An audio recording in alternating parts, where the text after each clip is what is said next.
I only have one question. Well, no, I have two questions, but I do have one question. You don't want them referred to as illegals or aliens. What would you prefer us to refer to them as today? You can refer to people however you want. I'm not here to tell you that you have to use certain words. I refer to people as undocumented immigrants, and that's what you'll hear me say.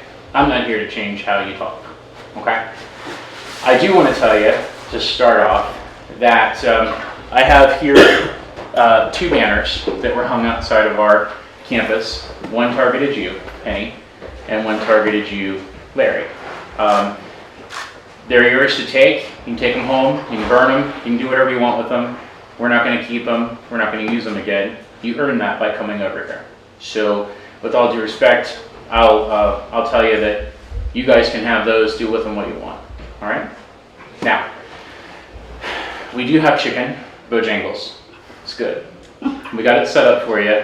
It's getting cold, so the shorter we get this done, the hotter the chicken will be, if you want some. Very much appreciate the gesture of you taking me back. Absolutely. No, look, I mean, it was an attempt to be humorous. If it offended anybody, then I apologize for that. That wasn't our intent. Those were attempts to be humorous? They were. Okay, well, me repeating that you were wanted by the FBI and it disappeared was me repeating what I heard. It was not meant to be humorous. It was not meant to do anything more than make people aware that I'm not happy with what you do. Well, you can be unhappy with what I do, but you can't say that I'm wanted by the FBI or that I was on America's Most Wanted. Those are very Well, America's easily... Most Wanted, that was in an article. And I'll send that to you if you'd like. That was not America's Most Wanted as a TV show. We have to... That was another... We have to talk one at a time, because what I don't want to do is argue with you. Right. I fully expect that we're going to leave today disagreeing on a whole host of things. So if we're going to talk, if the goal is to talk over one another to convince each other of our respective points, we've lost, because we're not going to do that. You're not going to convince me that you're right. I know this because I've watched your lives, and I have a feeling I'm not going to convince you that I'm right. And that isn't even my purpose. My purpose in inviting you was because I saw you say that you wanted to talk to me, or you were willing to talk to me, Larry. And when I saw that, I said, well then, why don't we do that? Right? Like, that's why you're here. Not because I think somehow I'm going to convince you that the way you think or the way you talk, the way you refer to immigrants is wrong. I've got my opinion. You have yours. And you have a right to say whatever it is that you want to say. The lawsuit that was served on you both is a lawsuit that was served on you for saying things that were purported to be facts that weren't facts. They're not correct. And in some cases, they inferred illegal activity. And under the law, that's called defamation per se. You can't do that. I'm going to also start our conversation today by telling both of you that if you write me a letter that says that the things that you said, and they're specifically laid out with quotes in the lawsuit, are things that you retract, and you do that in writing, then I will drop the lawsuit and there won't be any need for litigation. You don't have to decide that now, and you can consult with a lawyer if you wish, but that offer is on the table for now until we go to court. Okay? And that's another, I hope, example of how I feel about this. I'm not trying to infringe on your speech. I just want to make sure that we have an opportunity to, if you and I disagree about something and you want to protest me because you disagree with me, fine. You can do that. If you are upset about the business that we have, Penny, and you want to protest it, good. That's your right. And it's one I would fight to protect.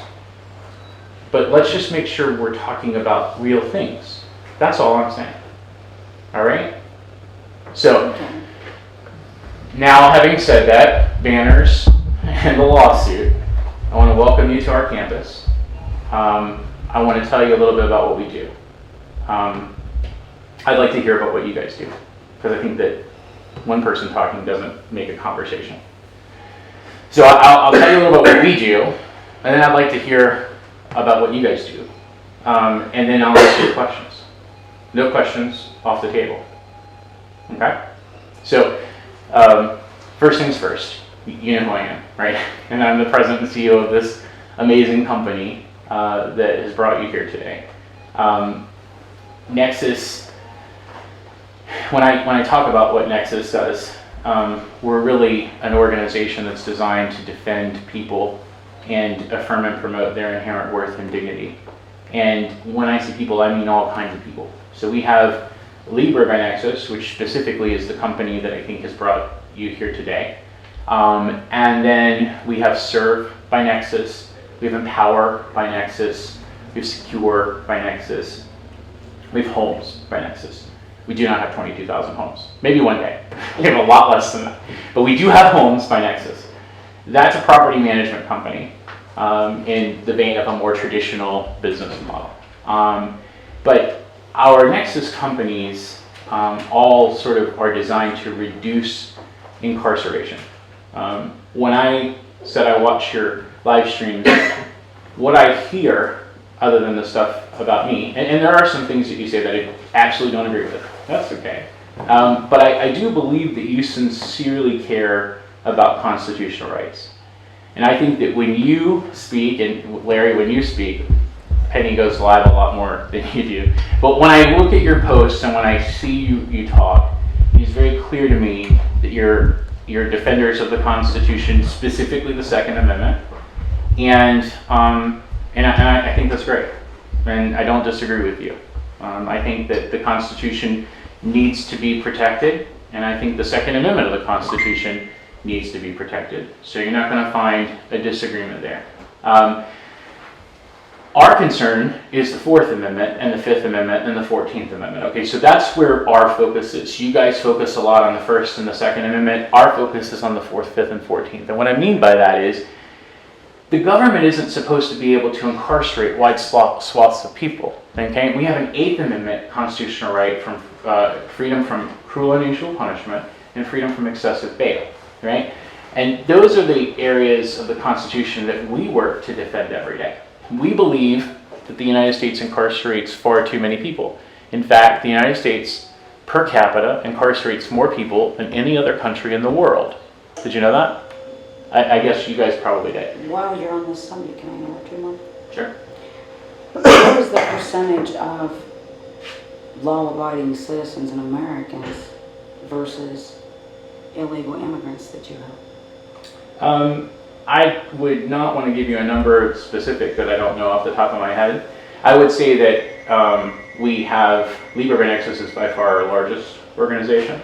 So I think that in raw numbers, you would have more immigrants that are clients, but we have an awful lot of folks that are in our Serve program that are non-immigrant. I mean, we're all immigrants at some point. And then also in our funded law firm, Nexus Humanos, which we fund, that files civil rights lawsuits.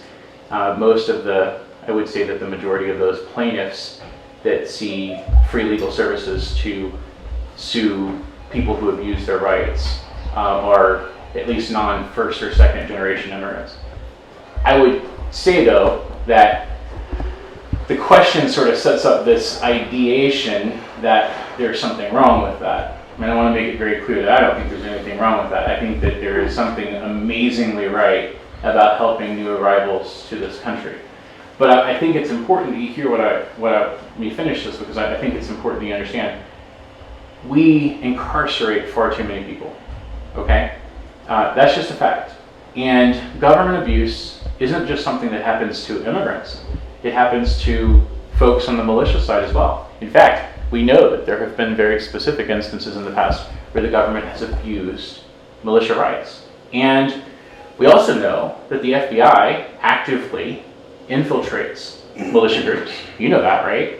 We know that the state police, in their fusion data collection, work to send people into those groups. So I don't think that's right? I don't think that the government, let me finish. Okay.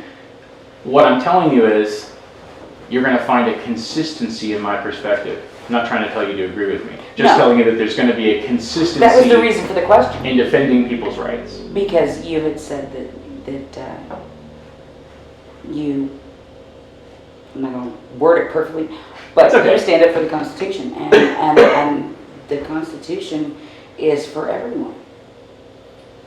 Well- If it's for everyone, I was just curious, what's the percentage of the citizens of America do you help versus the illegals that come here illegally and are committing a crime? No, when you say illegals come here illegally, what do you mean? Illegals. They're not documented, they're not citizens, they're not, So you're talking about people who sneak across the border, yeah. or people who overstay a visa? Any of them. All of that. Okay. Do you know that the Immigration and Naturalization Act permits people who are undocumented in this country, if say a person swims across the Rio Grande, comes into the United States, is not caught by a Border Patrol agent, do you know that person, under the law, has a year within which to assert asylum, go through that process, and can ultimately be determined to have arrived illegally? Did you know that? But just because a politician has passed a law like that doesn't mean it's right. Protest the law, don't protest me. And more importantly, let's have a dialogue about why that law is important. I mean, we treat people differently depending on what we get out of the countries that they come from. And so that's why some people are called refugees and some people are called undocumented immigrants, or illegal immigrants in your words, Penny. But the reality is that American foreign policy in Central America has created a lot of the problems that send people north, escaping horrible violence. So, you know, we have there's a lot to this problem. And I think that we're not going to fix it today, right? But there's a lot to this problem that needs to be resolved. Our focus is on protecting people and protecting their rights. And I'm happy to see that you agree with me that the Constitution does protect everybody, even undocumented immigrants. And the courts have been clear on that. Now, we can agree to disagree on whether or not immigration should be increased or decreased, whether the immigration law, as I stated it, should be changed or should not. You're free to lobby for changes. I'm free to lobby for changes. And in the marketplace of ideas, hopefully the best of our natures win. But that's something altogether different than the need to protest our organization, right? So if you leave here saying, you know what, I don't like the fact that he helps undocumented immigrants and I want to protest him, then fine. That's fine. You will at least have come here and learned what we actually do. I'm cool with that. And I won't sue you for it. Defamation is what we sue for. Which is no different than your signs that you had up front. Well, So thank you for returning those. If you don't mind, my name's Ace Baker. I'm only is it Ace? Ace like the Ace. playing card, Got and it. I'm only here to support them. We're obviously not going to change each other's minds, right? I mean, Pretty clear. it's nice that you've opened yourself up to tell us person to person, face to face, invite us into your business and give us a chance to listen to you.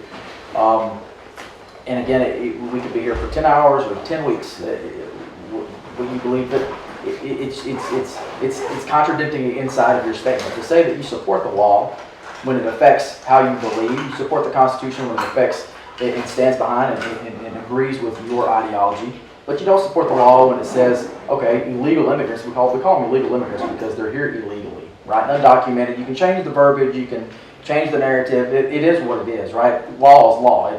The Constitution is black and white. Law is clear a lot of times. But that being said, illegal immigrants are here illegally, okay? You're supporting a process of people coming here illegally and then supporting those people for committing crimes. If somebody were to break into your home, are you going to provide them legal assistance because they broke into your home? What's the difference between that crime and somebody swimming across the Rio Grande? You see what I'm saying? You pick and choose what laws you support because of your ideology. Jorge, what did you do to come here illegally? To be a legal citizen? To be a legal citizen, I applied in 400.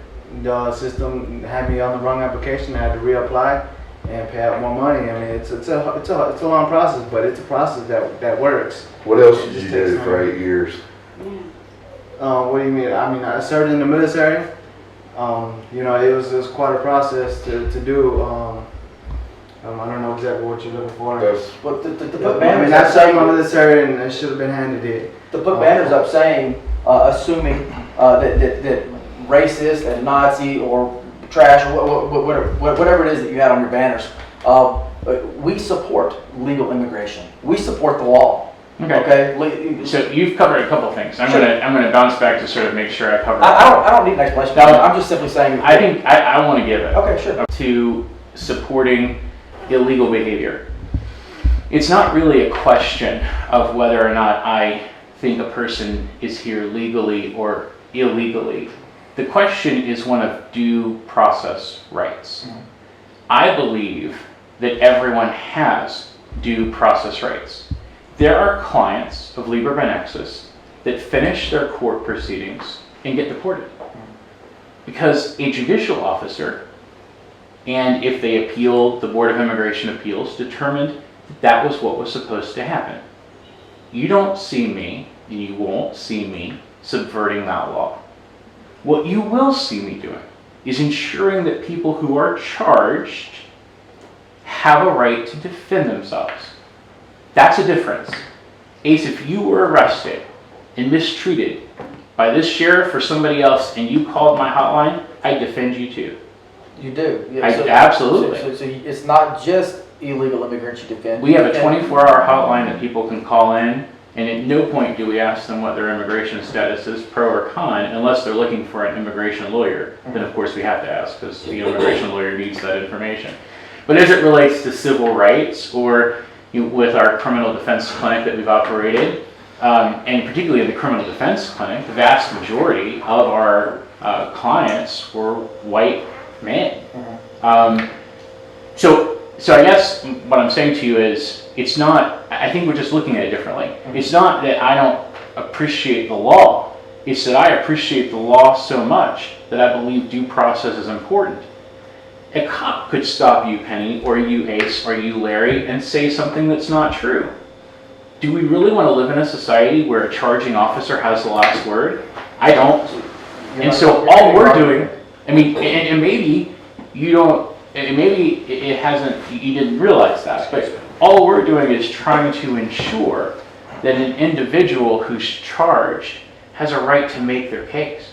You know, I don't say, okay, well, you know, the judge is wrong. You know, there's no independent process for me to help a person if they've been ordered deported. And how does that work? If somebody can't afford an attorney, well, one is appointed to them. You're not going to hear me argue due process. My background is law enforcement, other than being a SEER school instructor. But how are you? So they are afforded an attorney. So how does that process work? I've been charged with a crime. I call your company. You. No, let Give me me a ask fee? you were law enforcement? Yep. Okay, did you ever testify in a case? Absolutely. Okay, did you ever testify in a case with a public defender? Sure. Absolutely. Okay, are you going to tell me that you think there's a difference between a retained lawyer and a public defender in the quality of representation? Not at all. Okay. I would be in agreement with you. Right, so we'll start there. Now, the issue is, first of all, in the immigration context, people are not guaranteed a right to counsel. So if a person is arrested as an immigrant, that's a right that the law does not afford them. So they don't get a court-appointed lawyer, right? We have an immigration, we fund an immigration law firm that provides defense for those people who apply. You can't help everybody, naturally, because it's far too many people. But when people apply, the immigration lawyers look at their cases and determine if they can take it. A lot of it has to do with the probability of success, right? We don't want to prolong or give someone false hope. The lawyers are the ones that make those determinations, right?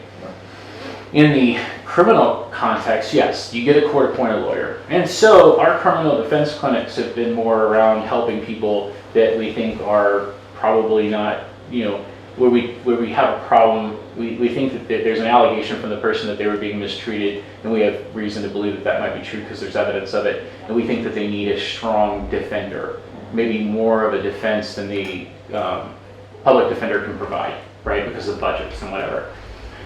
Or in the civil defense context, which you don't have a right to appoint a counsel to sue someone who did you wrong, right? So you got to pay for that. So in those instances, we pay for that. But we look for cases where we believe that there's a serious need, and then and where we think we can help. We fund the law firms. The attorneys make those independent decisions because they're the ones who are qualified to So say how are you getting this. paid? On this, we don't. Okay. It's all charitable. So we have our for-profit operations with Libre, for example, is a monitoring program that uses an indemnification program to help people post bond that they can't afford to pay. And then they make monthly payments. The average is about 8 months.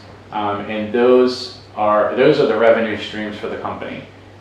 We, as a company, make the personal choice to take those profits and reinvest them in serving communities that we care about, the communities that we serve.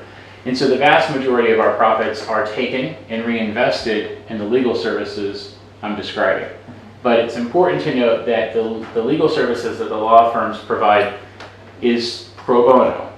It's also important to note that at no time do any taxpayer funds fund those law firms. Right. At no point do taxpayer funds fund anything that we do, which we're proud of. In fact, we've got some lit, and I'll make sure you get some on your way out, that shows how much money we save taxpayers every year. And it's an astonishing amount. The last 3 years, $650 million in saved detention costs that would have been paid by taxpayers. And people who need services and are able to pay for them are able to take that burden off the taxpayers. And I can't imagine that there are very many people at the table that would legitimately argue with me that that's not a better way to go. If I can afford to buy food for my family, I should, and leave resources that might be needed for people who can't afford it. So that's how that program works. I hope that answered your question. Yeah. Okay, cool. So I guess now it maybe, I said I wanted to get to know you. You don't have to take as much time as I get a little long-winded, so I apologize. But I would like to meet all the people that are here, and I'll just quickly, and I know that sounds funny because I don't talk quickly introduce my folks. I've got Evan Aheen, he's our Vice President of Operations, and he helps run our Libre division. Zachary Cruz, who is my new best friend, and a great kid, by the way. T.N. Johnson, who runs our SERVE charitable bonding program. And we have, I just noticed she's wearing my face on her shirt. I just realized that. Tim Scheidt, who's our Vice President of Support Services. Eric Schneider over there, who's our Vice President of Risk Management. And then I've got Wayne Schneider, our Director of Government Affairs, who came up for chicken today. And then Chris Argoni, who helps manage security for our campus. So that's my group, but I'd love to hear who you are and what you do, and if you want to tell me I'm a piece of crap, you can, but I'd really like to know, because I already know you think that, but I'd really like to know who you are and what you do, like if there's an organization that you work for, what your issues are that you work to advance, if it's like a Second Amendment. I'd like to get to know a little bit, if I could. You forgot Theo. Well, Theo's been with them all day, so I think they know Theo. So can we start with here maybe and just go around? Are you guys okay with that? Yeah, I'm fine with that. Name's Gary Sigler. I'm state CO for 3% Maryland People's Militia. What we do is we go out, we support the Constitution. We are a constitutional militia.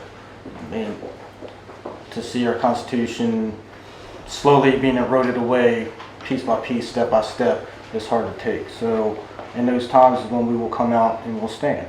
A lot of people misperceive who we are and what we do. A lot of people automatically tag us with these bad names and bad words. My militia group is very diverse, but we always get the hate for it. It's about perception. It's all about perception. They don't report on the things we do to help our communities. Coat drives, food donations, money raising, stuff like that to give to people in a time of need. We just had a huge flood in Ellicott City, Maryland. We've already been in contact with some other groups.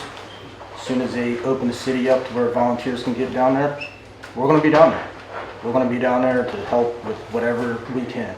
If it's mucking out buildings, if it's helping clean up merchandise, rebuilding, providing supplies, whatever it takes. We'll be there to do that. 8-year Marine Corps veteran, wear that with pride. So that's what drove me to do what I do now. You know, for me, it's an important matter.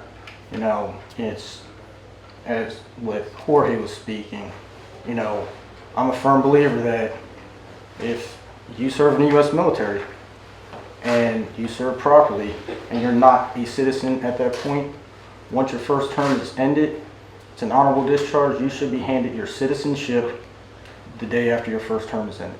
I agree with you. 100%. And that is a law that needs to be changed. Agreed. And you know what? That's one law we can work on together if you want.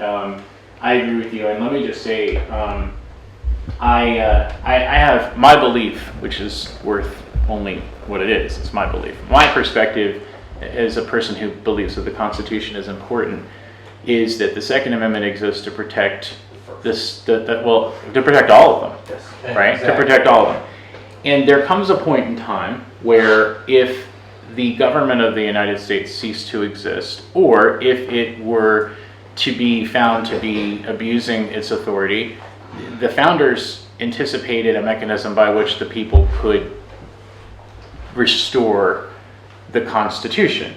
I firmly believe that's important, and I absolutely agree with your right to exist and organize and do all of those things. So I haven't, I hope, said anything publicly that makes you feel that I feel any different.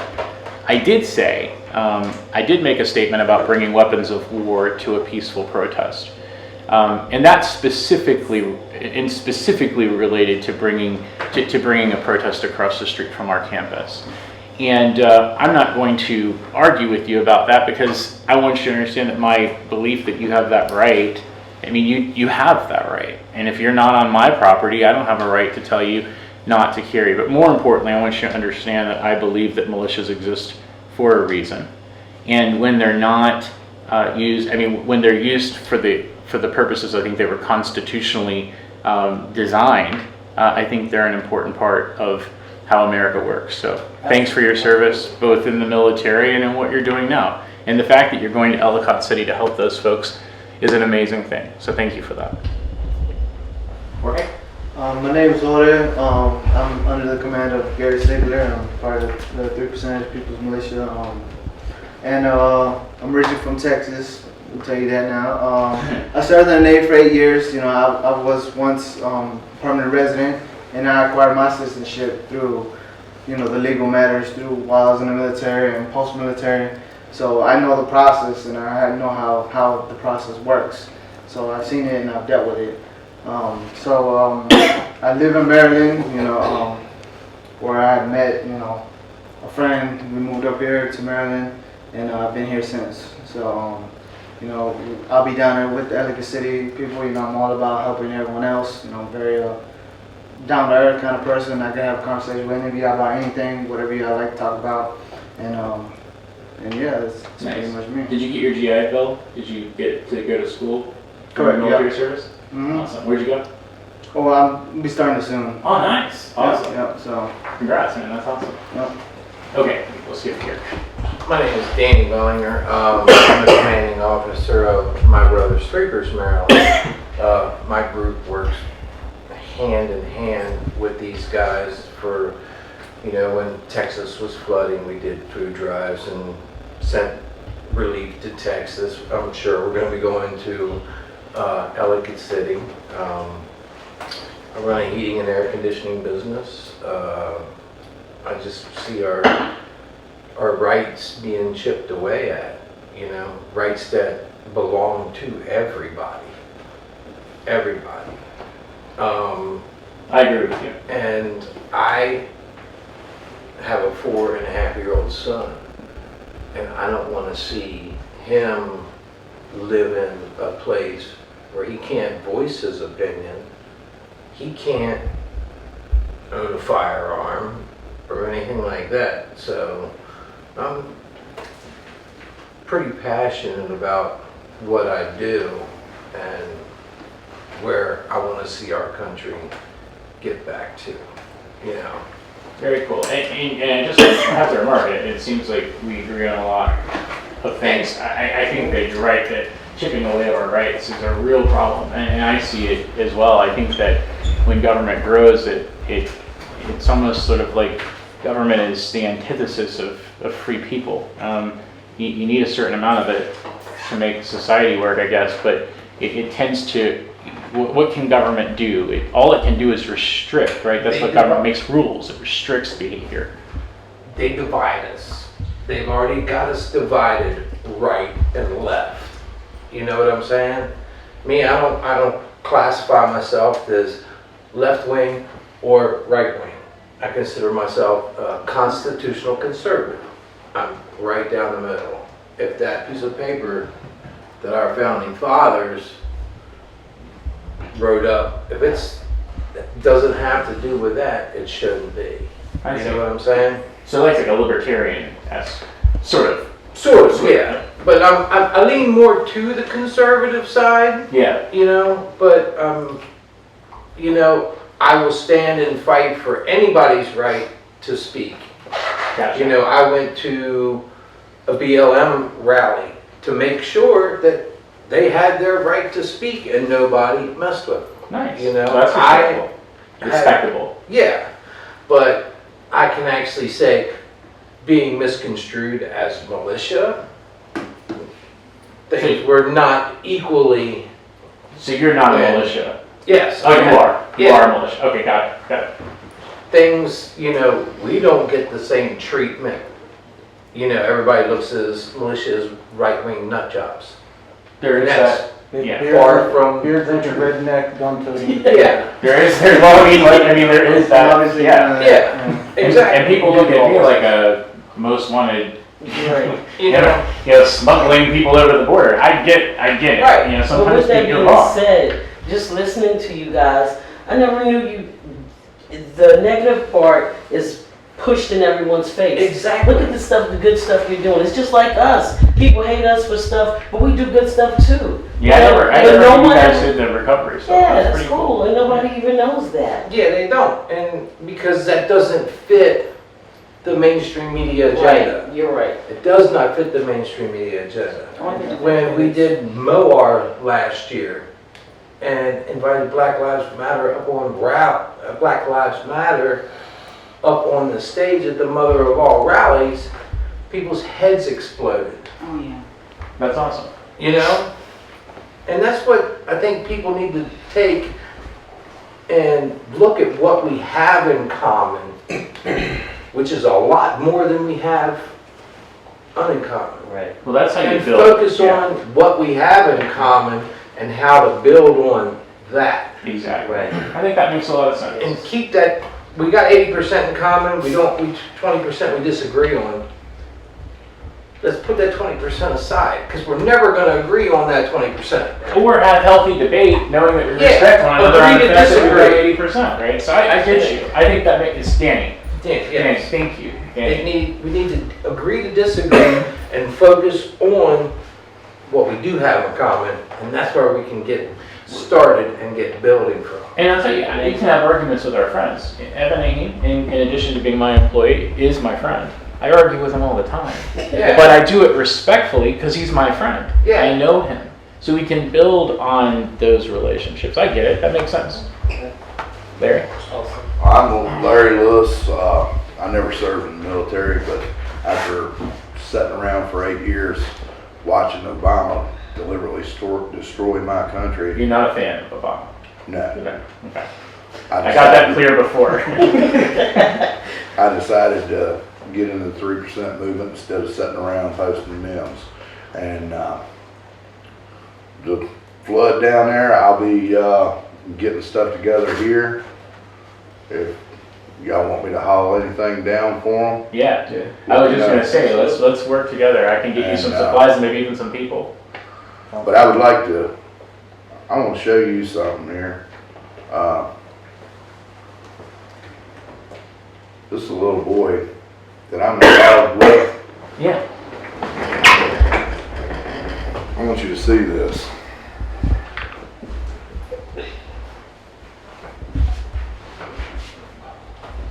That is the most elaborate So when you call me, balloon animal I've ever seen. so when you call me a racist or a white nationalist because I don't like Obama, and I do anything I could to disgrace him, I'm not that. Here's more. He's adorable. If this picture was taken and sent just for me, see this? The pro Second Amendment rally. He was being bullied because he's half black. I had this shirt signed for him at that Second Amendment rally, and he's rocking the 3%. I see that. And I finally figured out what that means, by the way. I see it in a lot of your pictures. Oh my God. But Can I? if you guys would like to see, Sir, who's called baby? I mean, this child is part of my life. I get that. Gotta give you one that balloon has. That is the most I'm elaborate not a balloon. white You seem supremacist. very passionate about this young man. I am. So I know we share that same kindred because I feel the same way about him. As do I. Larry, I want to hear from you. So if there's anything else you want to say, I want to hear it, and then I want to say something to you. Okay? Say something. Communicating with you. I hope. The main issue I have with you is because I grew up in this county. I mean, this has been my home. The people in this county are my neighbors, they're my friends, and they're my loved ones. And I care about the people in this county. I care about the people in Stanton, Waynesboro. I mean, these people are my neighbors. I've worked with these people. I've sweated with these people. I mean, we have done things together. And I know people all over the whole area. And I don't want nobody to put my neighbors, my friends, and my family in danger to make a profit. That's my issue with you. Well, I'm going to address both of those articulated issues, and I'll start with the racial issue. It is inspiring and wonderful to learn that you've got a connection and that you've defended this young man and that he's an important part of your life, and I honor that immensely. When you post things like the posts that I've showed you that are attached to that complaint, you're saying that those posts are because you despise Obama and want to take any shot at Canada. I'm paraphrasing, but that's what I heard you say. And what I want you to understand from my perspective is that when you bring, there are plenty of things you can say about Barack Obama that I would agree with. I was incredibly disappointed with the Obama presidency in many, many ways. I just don't think that attacking his race or purporting a different sexual orientation. But actually, he's not completely black. He's half white as well. Well, and that's true, but I don't know that, what I'm saying is with the memes, I mean, I can acknowledge that it appears that you have diverse interests in your life, and that's wonderful, but it doesn't change the fact that those memes were racist. And even if you didn't intend them, if you posted them because you just wanted to take a shot at Obama, that's a contextual perspective that I'm willing to accept. If that's what you're telling me, then I'm not going to infer that you're lying. I'll accept that. I don't agree with it, and I would caution you to understand, and I would ask you to understand that when you do that, it detracts from the argument, because it's hard to look at that and not see racism. And honestly, you would agree with me if you really if it's racist, why use it? Why not say that he was a bad president? Why not say that he grew government? Why not say that his healthcare reforms didn't work? Why not say that... I posted all that stuff too. But those, And and you know what? I will agree with you on every one of those things. And I just don't think you had to include the racist, homophobic stuff. See, because as a gay person, that offended me. And as a person who believes that we shouldn't treat people differently because of their race, those offended me. And I think, and you don't have to care if I'm offended, by the way, Larry. You can happily offend me. It's totally cool. But what I'm trying to say is that when I see that, I don't hear your argument. I don't hear what you're saying and the good points that you're trying to make, or the argument that needs to be heard, because I'm seeing this racist stuff. And so all I'm suggesting is that if you didn't use that stuff, then maybe the message would be heard. And I think that, you know, I think that when we say things, or we post things, when we communicate things, we put it out there. We can't be upset when people read it and perceive it the way that they do. I respect the heck out of you for coming and answering the question. Lots of people would just say, I don't want to talk about that. I mean, you sit here and you tell me what you think, and I don't agree, and I don't agree that it's right to use that stuff just because I know that you really don't like Obama, which is a very clear point you've conveyed multiple times. I didn't like Obama either. I would be more likely to hear your perspective. Sounds like you've got some valid perspectives, and I would hear them, and we would build more community if I didn't see that stuff also. So you can communicate it all you want, though, by the way. I'm not telling you don't have a right. You can communicate those memes. Those memes are you have the right. I just am telling you how I feel. But I don't post stuff like that anymore. And, I mean, you trolled me way back when you found that stuff. Well, I didn't do it, but Yeah, you had it done. Yeah, somebody gave it to me. Yeah. But so the second part of this. So I think it goes back to this larger question of what it is that we do. And again, you don't have to agree or even like what we do. And you can walk out of here and say, I'm going to keep protesting this place because I don't like what they do. And I'm totally cool with that. And I'll respect the hell out of you for coming in and listening to me. But I think you need to understand that what I'm talking about is due process. And so I get what you're saying. I don't think that we've made Augusta County less safe. We've been here for years. I don't think you can point to any statistic or any individual circumstance where we've made Augusta County less safe. In fact, I think we've made Augusta County more safe. And the reason I say that to you, Larry, is because, you know, while people may not like us, people know that we're watching. If a person at the jail has a problem and the jail mistreats them, they know they can call us and that we'll sue the jail on their behalf. And you know what that does?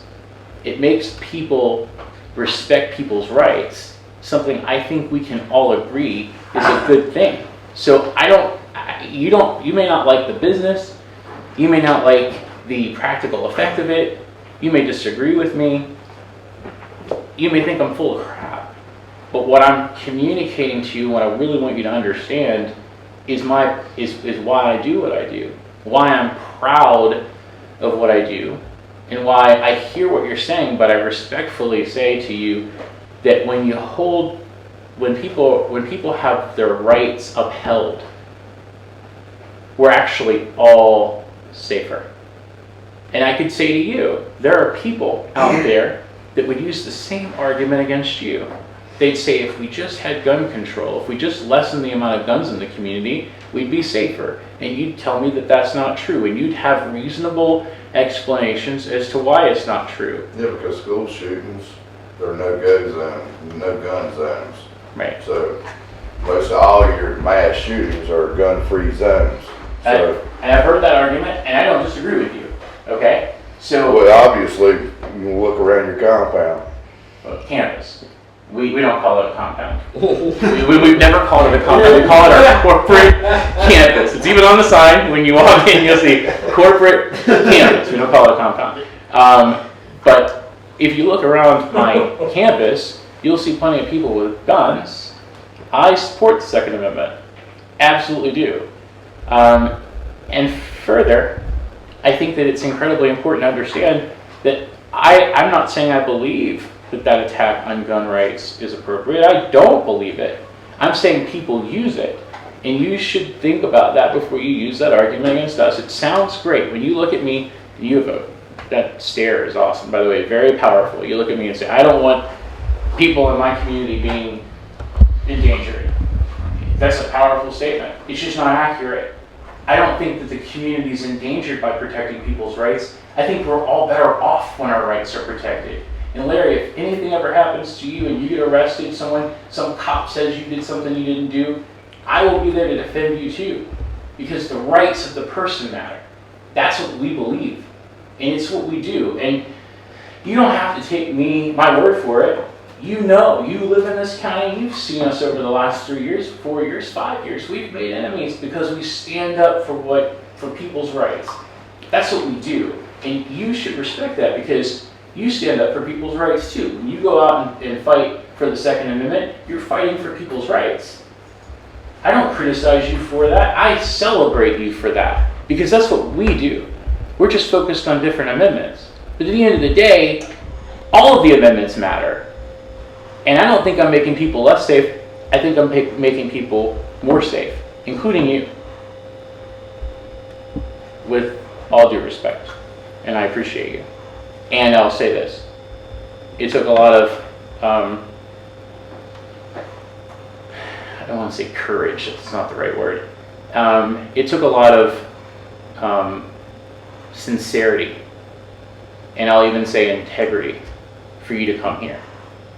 And I wish you'd done it before the rally. Maybe you still have the rally, I don't know, but I wish we'd done this before. But the fact that you did it today, it says something about your character, and I appreciate that. You know, and I think I'm going to reiterate what Mr. Baker said earlier. Are we always going to agree on everything? No, most people don't. I mean, the people we came in here with today, we have our own disagreements amongst each other. The important thing is to have an open dialogue, a communication, so you can learn from the other people, so they can learn who you are for what you are, not what you hear, what you say. The other problem is people jump to conclusions on a lot of stuff. You know, the open dialogue is huge. You know, hopefully today goes well and some stuff has been cleared out of the air. I mean, honestly, will you guys see eye to eye? Probably not, but at least headway has been made. The dialogue's been opened. You know, and to me, that's a huge statement. That's a huge statement to everybody out there that thinks that, you know, if you're just out there fighting just to fight and badmouth, that you can't, you know, accept an invitation or, you know, get in, sit down and talk to people, see their perspective and what they're thinking. They're closed-minded. That's where you have to walk away. And I'll tell you, you're exactly right. And I'll tell you something else, Larry, is I'm thinking about what you said. You said to me, you're not a racist. I believe you. All right? I believe you. You are who you say. You are who you are and who you choose to be. If you tell me you're not a racist, I believe you. And you said you aren't posting those memes anymore, and I believe you, and I appreciate that too. If you pulled everything I did in my life out and put it on a spotlight, I mean, who could live like that? None of us could. If I take you for who you are right now, so I appreciate that, and I believe that, and so, you know, I disagree, I think, probably with you on some things, and I might say that some of your positions make you racially insensitive. I don't know, we haven't really talked enough to flesh that out. But I think, I want you to understand that I heard you, and I accept that for what it's worth to me, in my mind, and I appreciate you saying that, okay? And Larry, I would just add that I just grew and lived here, and I was born in Augusta County. The 6 generations of my family have formed this county, and we care about this county. this is our home, this isn't what it destroys, and we want nothing but great things for us. He's from the Churchville area. I'm from the country part of the county. Very difficult. I went to Fort High School, graduated there, was an FFA. I mean, this is home. We love this place just as much as you do. Ace, did you have any? No, I'm a nobody, man. I was That's not true. special door gunner for a couple of years, but I want to celebrate what you said, because every time that we do this, and Gary can tell you, we've done this multiple times in multiple different situations. We are not who you may have thought when we came into your office, Exactly. right?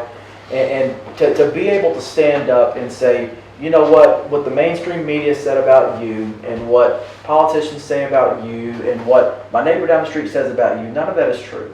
Because I was able to sit here in your office at your table and not just be here to argue or to ask questions of one another, but to listen. The most important thing that any of us are doing today is listening. But man, we're all human. We're all human beings, and we are divided on race, creed, nationality, what you do in your bedroom, what color shoes you wear, what church you go to. That's not by us. Okay, that's media. That's politics. That's things that are created to make this division. This is where it's at. And I appreciate you inviting us over, because I know that every time we have this, and we talk about this all the time in videos, I said, when you're sitting at the end of a long table, there's no ashtray at your end. Well, there's no ashtray at either end of this one. But This must be killing Penny. From your video. I told you. I felt bad for the last 30 minutes because I'm like, she needs to smoke. Penny, don't worry about that. By the way. We can do that. Well, he doesn't understand this. I'm usually lighting the same cigarette. The same. They go out all the damn time. They do. That what has made me stop smoking. I had a guy on my video who says, Danny, you smoke too much. I'm lighting one all the time, but it's actually the same cigarette that I light. Really. It saved my life. It burns out. Because you can't stop talking long enough to inhale it. It burns up. But seriously, just commend everybody commend you for inviting us over, and everybody, it took some guts, What are we gonna do? We're gonna go over there, I just appreciate it, and being able to sit at a table and have an honest discussion, regardless of politics, regardless of background, regardless of personal beliefs, and say, you know what, thank you. We're human. We're living here together, and I'm not what you may have heard. Absolutely, and what I'll say it too. If we end up in a nuclear war, this whole North Korea thing doesn't work out, or there's a zombie apocalypse, I'm calling you guys. I saw on the video, you got some big guns, you got a lot of them to carry around. I'm like, Can you say that? the zombie apocalypse. No, it's true. I mean, there's an old Netflix show called Jericho. I don't know if you guys saw it. I'm guessing that some of the people in this room have seen this show. All of it. All two and I was seasons. so I got the video. how it ended, because it's like, Have you seen What? the alternate video or the alternate ending? no. Maybe you should. Well, maybe you can hook me up, because I don't know where to find it, because it's not on my I told Netflix. all of you guys that I should do a half-hour season or half-hour live each week and let people see that. There is That's something, amazing. it is so frustrating to me when they end shows like that, and you're like, I don't get addicted to shows very often. That When I was do, it bad. always ends like that. But the show Jericho, and it is about this nuclear war, and it's, this government conspiracy. They need to make a third season. They really do. But in that show, it's citizen militias that keep peace in a town. If there is a national crisis, and hopefully I pray to God that me and my kid, never have to see that in our life where, that has to happen. But if it has to happen, then all the rules change, and the people that are able to take care of themselves and their families are the people that will be okay. And I get it, and you will never ever see me criticize you, because I get that. I might criticize things you say, or things you post, or things I hear, concerns I have about certain things, but then I also am willing to talk those things through. What you'll never hear me criticize is the existence of militia. They're constitutionally prescribed. I mean, In it's... Jericho, they not only fight just, to keep other towns from taking over. They actually do have a war with another town. That's right, a full-scale war. Yeah, a full-scale war. Yeah. And they fight against FEMA. They fight against That's right. the government. The government's being divided into three. The United States is being divided into three different governments. And when have you ever seen FEMA do anything right anyway? So that's accurate because, it's basically just rationing supply. I love it. So My they daughter still watches. Yeah, I love it. The only person that survived was Morgan, and then he got stuck in the zombie apocalypse, right? Ask Jorge how much his mom got from FEMA before the flood hit her house in Texas. Well, let's go a little back in time a little bit. Hurricane Harvey, my house was affected. I had to drive down there from Maryland down to Texas to help my mom. And FEMA came, and they came, inspected, cut her a small check, $1,500-$1,700 or something like that, and just disappeared. Didn't come back for a follow-up, didn't come back. She tried to call, nothing. Well, let me tell you something. So we had a team in Florida and Texas after the hurricanes last year. And we sent a team down to help our clients. Now we did that because we care about our clients. And in Florida and Texas, predominantly immigrant clients, right? But also because, and a lot of people don't know this, but when we indemnify a bond for an immigrant, there's a guarantee that they don't become a public charge. If they take public assistance, I have to pay for it.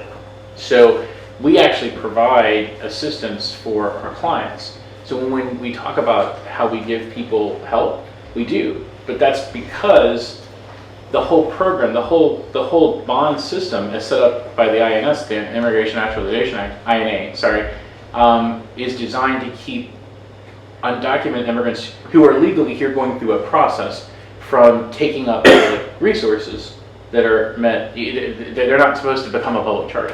So we actually do that. And when we went there, we saw whole communities completely abandoned by FEMA.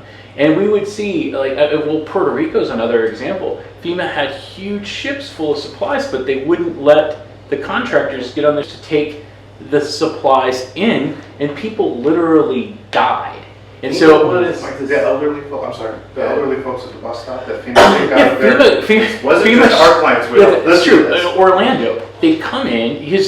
What was that? Maria? Which hurricane was that? Yeah, there was like so many of them last year. But Maria was like, it kind of changed paths a couple times. I don't know if you guys are following that. It was going to hit Miami, then it went to the west, and it was going to come out. And it actually did go over Orlando. Tian was there, but that team, she rode through it. So did Tim. But we actually had, FEMA came in and said, this is how intelligent the government is, okay?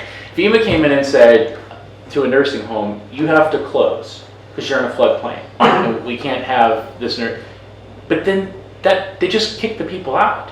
So you had these elderly people who had nobody, sitting at a bus stop where they're surely going to die, but at least the nursing home isn't going to kill them. I mean, it doesn't make any sense, right? And that's the kind of, I have a feeling, and we could probably set, and maybe we can do some of this over chicken, because there's still chicken, but I could probably sit and talk to you, and we probably find things that we agree on, but FEMA's mismanagement of resources is one. What happened in Hurricane Katrina is a national disgrace. I think that 100 years from now, people will look back at that and see that that was a complete abdication of the government's responsibility. And it's not, people blame George Bush for that, but the reality is you have an agency whose goal, whose mission is to plan for absolute destruction and then figure out how to ration supplies.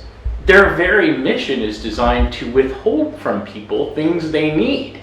And they do it well in that respect. That's where we, the people, need to stand up and go in and do things. That's why I was excited about what you said about Ellicott City. I agree. That's amazing. They block. FEMA will set up roadblocks and reroute your stuff. I know. They will not. Okay, you got baby formula in here. Okay, it's a day old. We're not going to use it. That baby formula is still fine. They're rationing your care. Yeah. They want to distribute how they see fit. That's right. They want to have control over everything.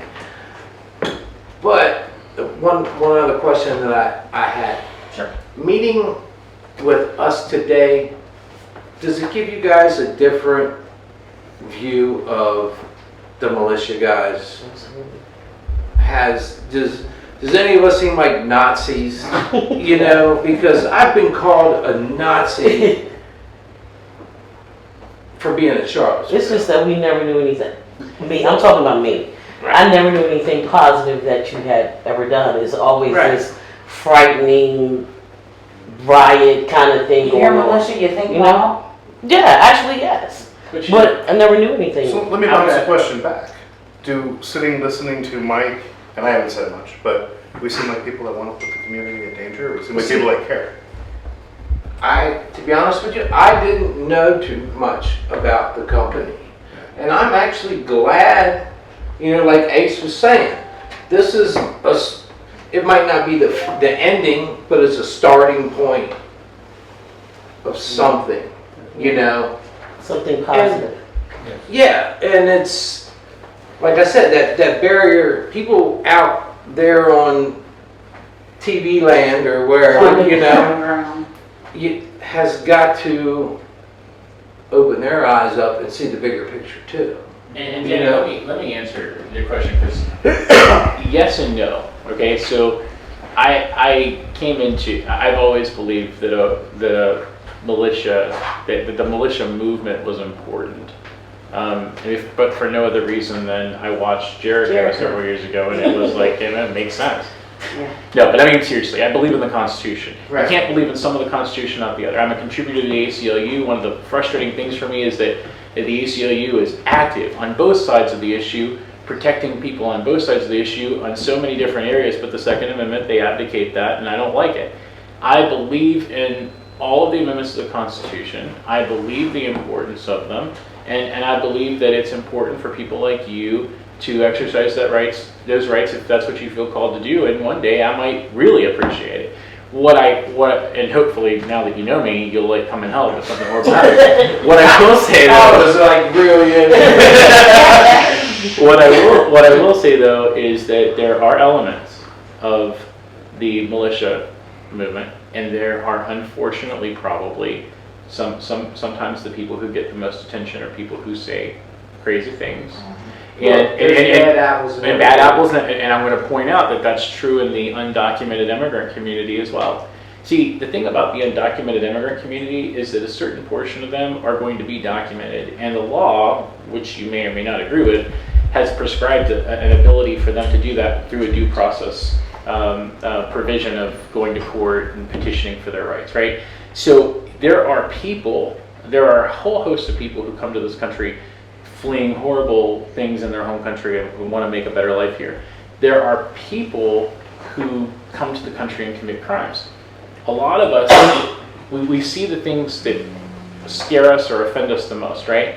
So like, I think a lot of people see militias and they see one or two guys or three guys that came up in a situation and they're like, that's how I'm going to look at that guy and I'm going to assume that's militias. And people look at us and say, I'm going to look at those guys and see them through the lens of the immigrant, MS-13 gang member that, hurt somebody. But that's not fair on either side. And I think that's a realization that I hope everybody has, and I think that I have, is that, it's not just, hey, I'm not going to just believe you're a racist because you're a militia member, and I don't, and I never did. But it's also to say, Larry, I believe from listening to you that you were really, really horrifically frustrated with the Obama administration and felt like you couldn't really do anything about it. That's kind of what I felt like I heard you say. I'm paraphrasing a bit. And so then you engaged in some posting that was offensive to me. But now that I have the perspective of understanding it, I don't agree with it. I still think it was wrong, but the context of that perspective does make a difference. And I think that when we listen to one another, we can listen to each other when we agree, and it's great. When we listen to each other when we disagree, but we understand context, we don't have to agree on everything. But if I believe you're sincere, it's easier for me to have a productive conversation. Because here's the deal. We're all alive in here. And Larry, I'm a citizen of Augusta County. You're a citizen of Augusta County. Right? We're going to be citizens of Augusta County when we leave here today, whether we agree on anything or disagree on everything. The fact is, we got to exist we have to exist together. See, that's So calling you names is not enough. And calling me names is not enough. You have to actually come together and listen to one another if you're actually going to build anything sustainable. If anything we've done today, hopefully we've done that. Even again, if we don't like each other, if we think, I think you're a jackass, you think I'm a jackass, whatever. I'm not saying I do, I'm just, But that's the thing. You still have to hear one another. And I think that's something we've accomplished. And I think that's a good thing. I truly hope the dialogue between y'all continues after today. Well, and also, I'll tell you, yes, and I also think that we as a company need to do more to reach out to our Augusta County neighbors. You see, we built this campus here several years ago, and we've done what I think is great work. And I think we've protected a lot of people's rights, and I'm proud of it, and we'll go to war against a government that abuses a person's rights, and in different perspective, I think you'd all be cheering me on, right? If you knew some of the things we do, I think you'd cheer me on. But what we haven't done is reach out to our Augusta County neighbors effectively. And we've allowed an opinion or a perception to take hold in the community. And that, I think, is part of what is responsible for your feelings that led to this. And that is my fault. Because you know what? We should open this campus and invite people to come in and do events. We should talk to people. We should give tours. If we're proud of what we do here, then let's reach out to the community more.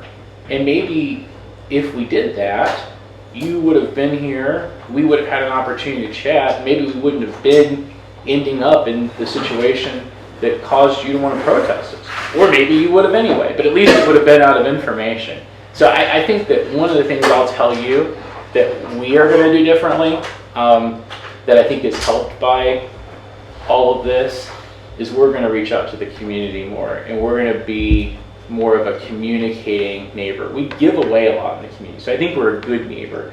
Tell we don't really serve program. Yeah, we don't really communicate. I mean, it's due process rights for people who have bonds they can't afford to pay, right? So I want to help people get out of custody. I want to help people be able to fight their cases. And we help a lot of people that way. But we need to communicate. We need to get out in the community and communicate. So you've helped me understand that, by the way. And I appreciate that. I mean, I think that would totally help the stigma that's attached to anything, is when you become more transparent and you open your arms or your doors to anybody, it allows them to actually see what's going on. And when you guys go out and do your like your Ellicott City trips and stuff, I'm sure that helps people change their perspectives of you, the people that you're helping and the people that see you. That has to change their perspective if they have negative perception. It does, because people see us out there doing the boots on the ground work, collecting food, getting it together, arranging transportation. The water drive. They're actually charging people to bring water, charging people a fine that are trying to bring water into the city. They're charging fines for those people refusing to drink the water as well.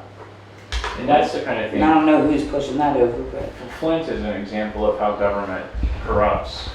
And there's a big overreach of government. Yeah, you just get to a place where it doesn't even make any sense anymore. So I think it's great that you're doing that too. Well, I thank you for having us in here, and my eyes are open to a broader perspective, and I think that's what more people need to do. And I hope that you guys seeing us opens the broader perspective. And it's I'm not saying we're going to be buddy walking down the street next week shaking hands and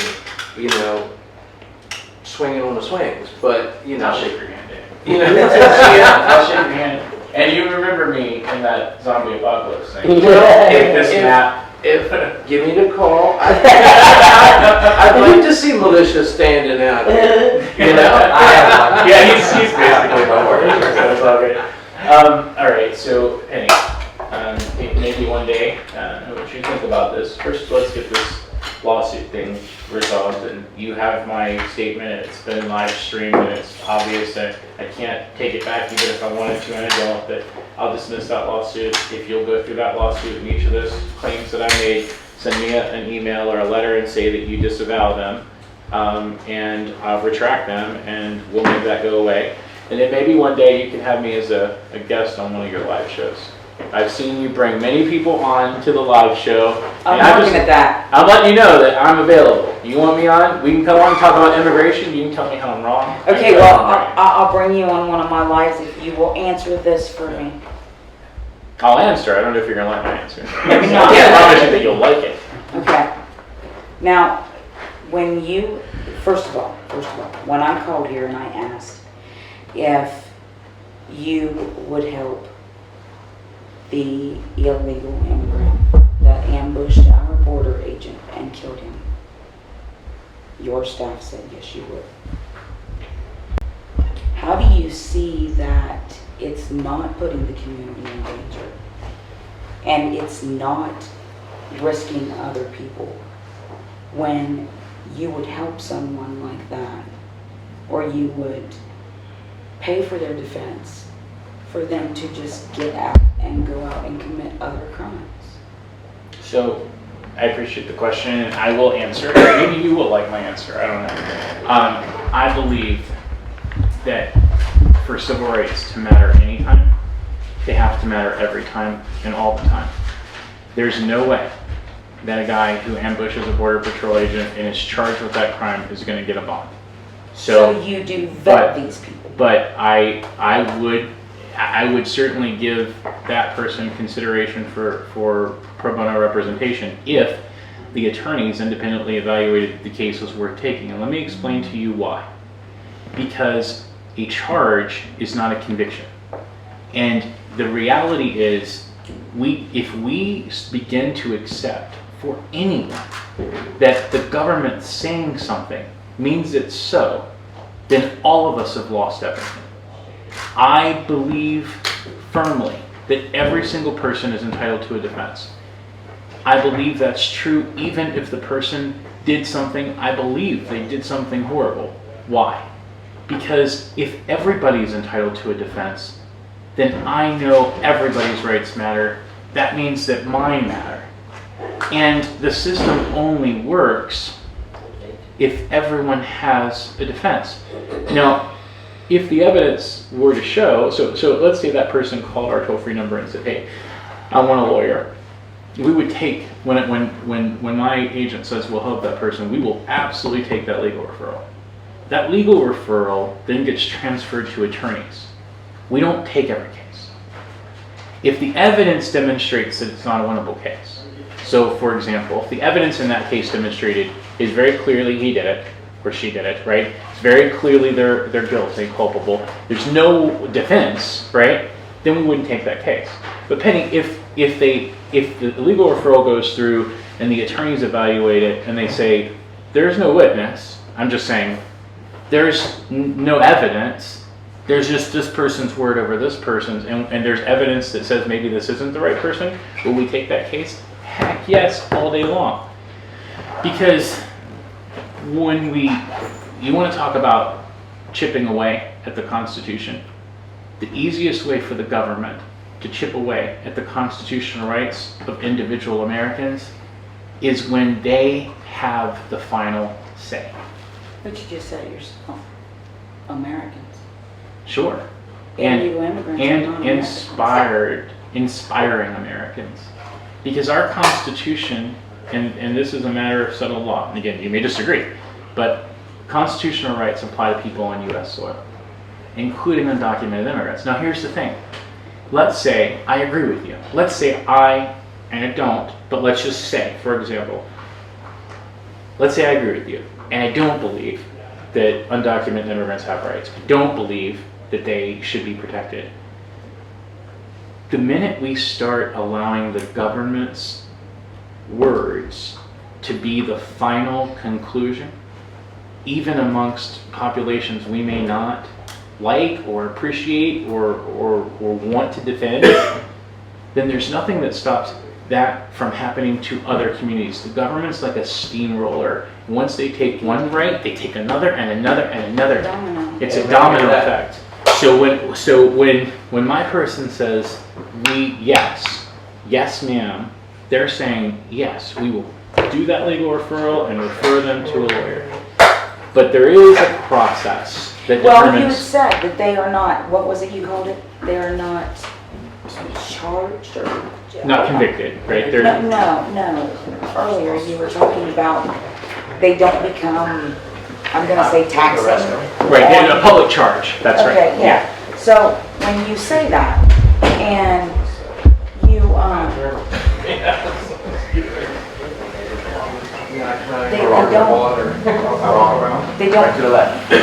they don't become recipients of public assistance? That's right. Okay. So if they're not becoming, what did I just call it? A public charge. No, but they're not becoming Recipients of public assistance. Right. Okay, if they're not becoming recipients of public assistance, and you're having them pay for, what is it, $420 a month? Depends on how much their bond is. It can be from $250 to, it's a variant, it's a scale. Where is them being illegal or undocumented? Thank you, Penny. Where do they get this money? Don't you think it's possible that they would be out committing other crimes to get this money to pay you? No. I mean, I guess in a hypothetical world, So anything's don't possible. That's a fact. Well, but, no, so you have to understand. So I mean, you're already fighting for them because they committed a crime, correct? well, I'm not fighting for them because they've committed a crime. Well, I'm not- fighting to sorry, protect the their wording constitutional really rights bad, because but- I believe they should be convicted before they're. But yes, I guess sort of. The thing is though that you have to understand again under the law is a person that comes out on bond and say files for asylum, gets a work authorization, they can work legally. And the clients that we serve have sponsors, many of whom work legally. I guess my question to you, Penny, is as a tax-paying American citizen, American warrior revolution, I think I've heard you call yourself a patriot, right? So as a patriot, would you rather this person who is working really hard to become a green card holder and fighting their case, would you rather them pay for themselves or do you want to pay for it? Because if they set in detention with a bond they can't afford, who's paying their detention costs, their food costs, their medical care? It's you. Right, but who's paying when? We'll go back to Larry. The community has been put at risk and they're possibly committing other crimes to make this money. Well, again, the part of a monitoring program that I think we're missing is the supervision element. The idea that people are reporting in. We know they're working. We know they're working toward a resolution to their case that's favorable. These are things that should make you feel good. They should make you feel good because there's actually accountability. Here's the thing, becoming an American citizen, whether you do it by petitioning someone and coming here after petitioning them, or whether you do it by seeking asylum, it's not easy. And it requires hard work. When people sit in jail and become public charges, I don't think that's a reflection. They still have the rights to petition. I don't think we're learning anything about whether that person is going to carry their weight as an American citizen, right? I think when we have an opportunity, when one of our clients comes out and they get their work permit and they get a job and they work real hard and they join a church or a civic organization and they begin to know other people in the community and they become part of this American community that we have, when they get in front of an immigration judge, Penny, that judge and that prosecutor, they have an opportunity to see what that person's going to do because they've had an opportunity to see what they did. And we're much better off to keep the community safe seeing that than having a person held in detention for 2 years and then released because they were determined to be an asylum seeker. And now this person has nothing. They've been in jail for 2 years. They're going to become a public charge because they have to. And I don't think that benefits anyone's interest. So I don't even think we're arguing about the issue. I think that I believe and passionately believe that the services that we offer actually answer that. And listen, we get plenty of people on the left that attack us. So, I always say, it's, you're doing something right when you get hit from both sides. You're at least making a difference. And I'm not a believer in people getting something for nothing. I give, which is really weird considering the fact that I give a lot away. I'm a believer in people demonstrating that they are willing to do what's necessary to be able to live in this country. It's not easy. This is not a country where things are handed to you. You've got to work for it, and you've got to build on success over and over and over again to get to stake out your claim. You're part of the American dream, right? And so I think we're much better off having these. Think about it like this is like a test period. We get to see what these folks are doing. And I'll tell you that I've seen immigration judges look at a person and go, your life is on track. They come in, they've got tax returns, they show all the taxes they've paid and all the things that they've done in their community, and the judge finds that they're an asylum seeker and says, I'm confident that you're going to be okay because I've seen you be okay for 2 or 3 years. I mean, I think that's an advantage, actually, and I think that it actually helps make our community safer. But it all goes back to that question of what it is that we do. And what we do is protect due process rights. Are we going to be right 100% of the time? It's not even a question of that. If the goal is to make sure the Constitution means something every single time, then yes. Because the Constitution says that a cop or an ICE officer or a prosecutor or a Commonwealth attorney or a sheriff, they're not the last word, ever. And when they are, you're giving way too much power, and you know that whole saying, power corrupts. There's a reality to that, and that's why due process is incredibly important. I hope that answers your question. But now, with the way you do business, you actually encourage people to come across the border into our country illegally. Now how do you say that? Why do you say that? Because they know once they get across the border and they get to you, or if they come across the border, they get locked up for coming across the border illegally, you're going to help them. So you're encouraging people to sitting on the other side of the border to, hey, I can just walk in the United States and say, hey, I'm here. Is that fair to people like Jorge and people that have went the right way to become an American citizen and to come into this country legally? Is that fair to these folks? Well, I don't think that's what we do, and I want to make sure we get clear. We don't. So we're not advertising. Like, we're not saying, hey, people of Mexico or people of El Salvador, come to the United States and we got your back. Word of mouth and social media. Word of mouth. I'm glad you said that. So word of mouth. Let's say a Libre by Nexus client tells their family member, I got out by Libre by Nexus. They're going to tell their family member, and I'm responsible. I have to work. I have to do what I need to do to get, the status. I got to fight my case. I got to go to court. I got to keep those objectives. I can't get welfare. I can't get public assistance.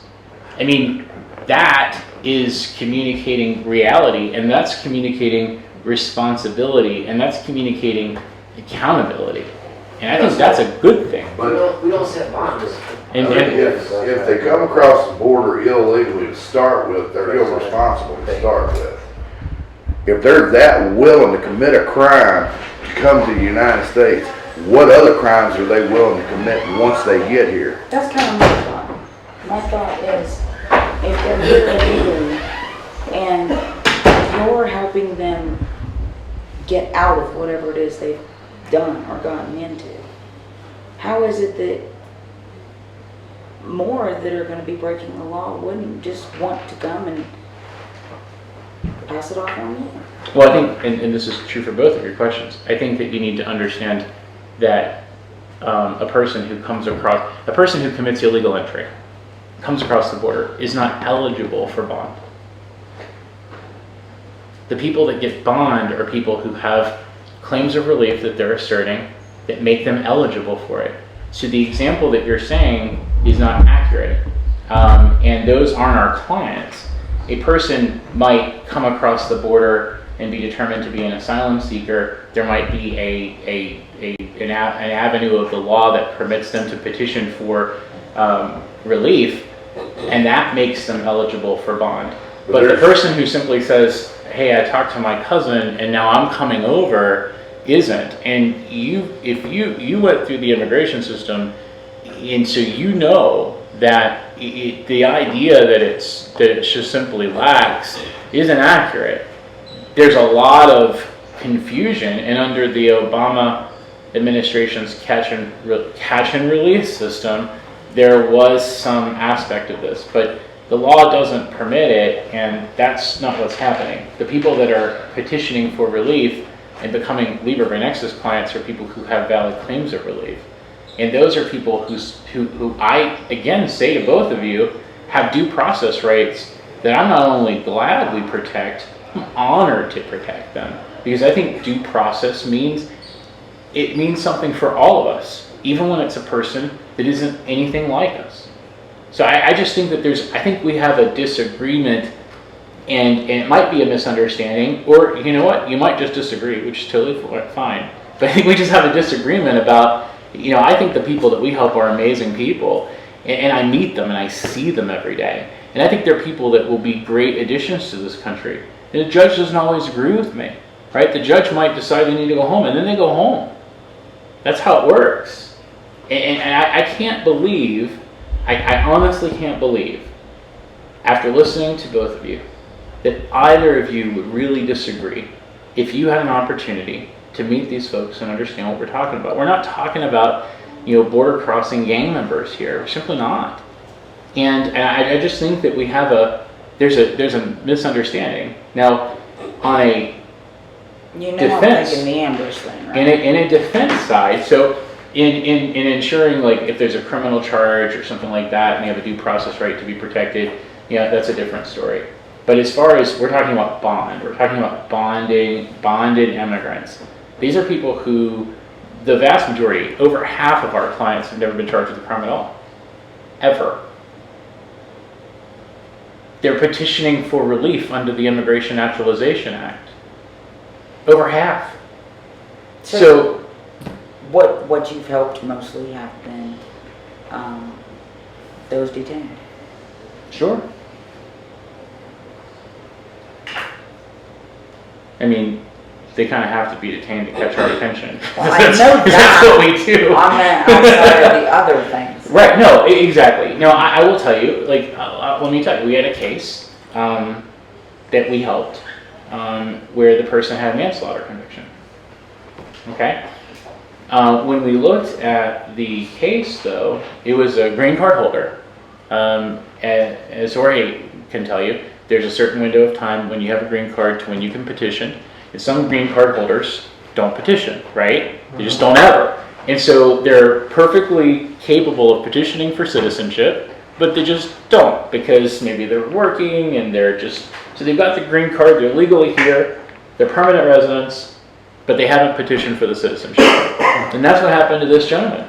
And he'd gotten his green card after, he'd petitioned to come to the country legally, like Jorge, so he didn't cross the border illegally. He petitioned to come to the country legally, and then he was in an accident with some teenagers, and someone died, and multiple people were charged with this vehicular manslaughter, and they were convicted. He took a deal. Okay, no jail time, but it's manslaughter. So you look at it on a piece of paper, it's terrifying, right? But the reality is, this person's a lot like Jorge. He got into this trouble, he did what he was supposed to do, paid his fines, paid his costs, and was determined by an ICE officer and then by a judge that he was not going to be deported. They weren't going to revoke his permanent residency. Then under Obama, okay, we're going to talk about Obama. Under Obama, we created this program called Deport Felons Not Families. You ever heard this? So it's like deport, it sounds wonderful, right? Except that, when you create policies around words instead of people get hurt. And it's one of the biggest issues I have with Obama, because there's always this idea of hey, everybody's gonna get health care. Wonderful, but what's the practical reality of that? is everybody really going to get health care, or is it just going to muck up the system, right? And the same thing with this deport felons, not families. So this guy, who, not Zach, but let's pretend like he's sitting here. This guy, who has been here for 17 freaking years after he got in trouble, paid his debt to society, is still an American, but didn't petition, which he should have. He gets arrested because an Obama directive, and he goes to jail. And we defended that guy, and he won, and he became a citizen. Because you know what? At the end of the day, we saw through the craziness. We saw through the word, the scary word, and we said we want to understand. And the attorneys specifically, because it was a legal referral case. The attorney said we want to understand what happened here. And when they saw it, they were like, "This isn't fair. You know, is it his fault that he didn't petition? Yes, but the reality is he'd already been determined to be okay. Due process. You know, the government has one bite at the apple to kick your butt, not two, not three." Right? And so it wasn't fair. What was happening to him wasn't fair. So in that instance, yeah, we have one-offs like that. The vast majority of the people we defend are simply seeking relief. They're seeking relief based on accurate, legitimate U.S. law. Again, you can agree or disagree with it, but they're seeking that relief. And we help those people, and we help them proudly, Penny. Like proudly, I proudly help them. And I love them, and I care about them like they're my family. Do you understand? Like I care about these people. Because everybody needs somebody in their corner. You clearly have people in your corner. Clearly. These people need someone in their corner too. And I'm honored to help them get due process. It's due process I'm after. Make sense? I can't promise it's hot, but there is chicken, and it's Bojangles, and the mashed potatoes at Bojangles is actually really good. I did not know this. I'd never had Bojangles mashed potatoes, but it's set up in our HR conference room. I'd love for you guys. We didn't poison or anything. I promise you. You guys can go down. I'll eat some of it in front of you, so you know. We're doing more than happy to have you break bread with us if you'd like. We got plenty of sodas and Sodas. We even have a yeah. And you can smoke outside. And you can smoke outside. Oh, they brought it up here. Oh, well, that's Nice. Would you mind doing a quick little thing here? sure. I kind of want to conclude the live stream and I'll take the thing. We can take me on your live stream. I'd love to do it. Sometime we can do that. Yes, I'll be thinking of a lot of questions. Please. I'll be thinking of a lot of questions. You have any questions? Actually, let me give you my card. I have my cell phone. I didn't see If you have any questions, I did. don't hesitate to call me. I'm gonna let Larry Oh, carry no. it. Penny, what are you going to do with this? I don't know just yet. I don't know. I've never had that big of a picture of myself. Anything comes up, you let me know. Alright, you want to protest again, you let me know. I'll put the buffet out. Alright. Thank you. Thanks, Larry. I appreciate you, man. Excuse me, Larry. My name is Elaine Rackley. If I could just have sort of like a minute, I guess basically the question I have for you is, so you've had this meeting with them now, obviously you had a perception of them before, and now you've spoken for quite a long time. What's kind of your impression of them now? I mean, before it was their names and white supremacists on a banner, now they're taking that banner out of the room and you're not posting anymore. Do you feel differently about them? How has that changed? Yeah, I think it was a productive conversation. Yeah, I think it was a productive conversation. Look, I think they were the people that they are. I think they were the people they are today when I thought about them yesterday. Context means something. When you're able to sit and talk to people, it means something. Do I agree with everything they agree with, or even a majority of the things? Probably not. It's pretty clear that's a two-way street. But when you can, we believe in our company in respecting and affirming and promoting the inherent worth and dignity of all people, even people we disagree with, especially people we disagree with. So I think it's productive. I think, I've gotten to know them, and anytime you get to know a person, there's an important context to that person that you're going to add to your understanding. And I think that's always a benefit, and I think that that's a benefit for me talking to them, and hopefully a benefit for them talking to me. Cool. I'm going to basically ask them the same question. Thank you.